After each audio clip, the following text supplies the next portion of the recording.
சோழிங்கநல்லூரில் நடைபெற்ற பான் IIT tech for Bharat கருத்தரங்கில் ஆளுநர் ஆர் என் ரவி கலந்து கொண்டு உரையாற்றிய போது தமிழகத்தின் கல்வி, தொழில்நுட்பம் மற்றும் முதலீடு நிலை குறித்து விரிவாக பேசினார். இந்த நிகழ்ச்சியை ஐஐடி முன்னாள் மாணவர்கள் சங்கம் ஏற்பாடு செய்திருந்தனர். இதில் இசையமைப்பாளர் இளையராஜா சிறப்பு அழைப்பாளராக கலந்து கொண்டார். சென்னை ஐஐடி இயக்குநர் காமகோடி, பல்வேறு ஐஐடிகளின் இயக்குநர்கள், முன்னாள் மாணவர்கள் மற்றும் ஏராளமானோர் பங்கேற்றனர்.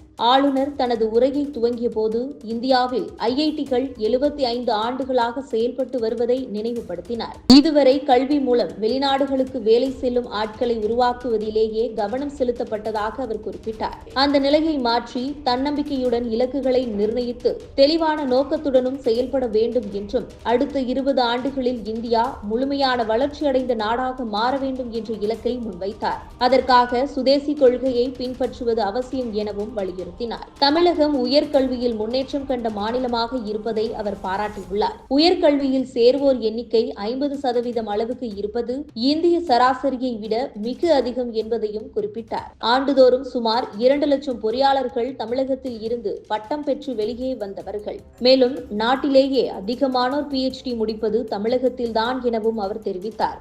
ஆனால் தொழில்நுட்பம் மற்றும் கண்டுபிடிப்புகளில் தமிழக முன்னணி மாநிலமாக இல்லாதது குறித்து அவர் கவலை தெரிவித்தார். முதலீடுகளை ஈர்ப்பதில் தமிழகம் பின்னடைவு அடைந்து இருப்பதாகவும் அவர் குறிப்பிட்டார். சில ஆண்டுகளுக்கு முன்பு இந்திய அளவில் 2வது இடத்தில் இருந்த தமிழகம் தற்பொழுது 6வது இடத்திற்கு சரிந்திருப்பதாகவும், கடந்த ஆண்டு இந்தியா முழுவதும் ஈர்க்கப்பட்ட முதலீடுகளில் 5% குறைவாகவே தமிழகம் பெற்றுள்ளதாகவும் அவர் சுட்டிக்காட்டினார்.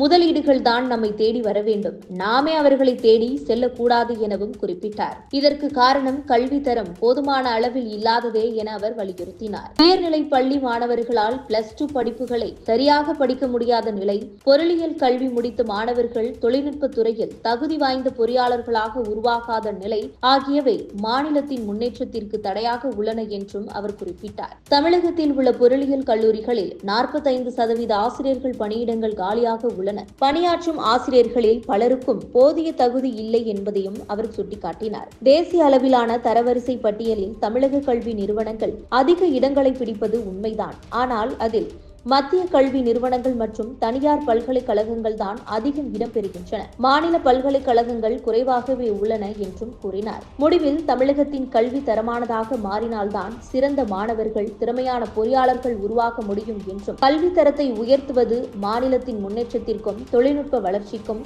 முதலீடுகளை ஈர்ப்பதற்கும் முக்கியமான அடிப்படை என்றும் ஆளுநர் ஆர் என் ரவி வலியுறுத்தினார். மேலும் இதுபோன்ற உங்கள் கருத்துக்களை கமெண்ட் பாக்ஸில் கமெண்ட் பண்ணுங்க.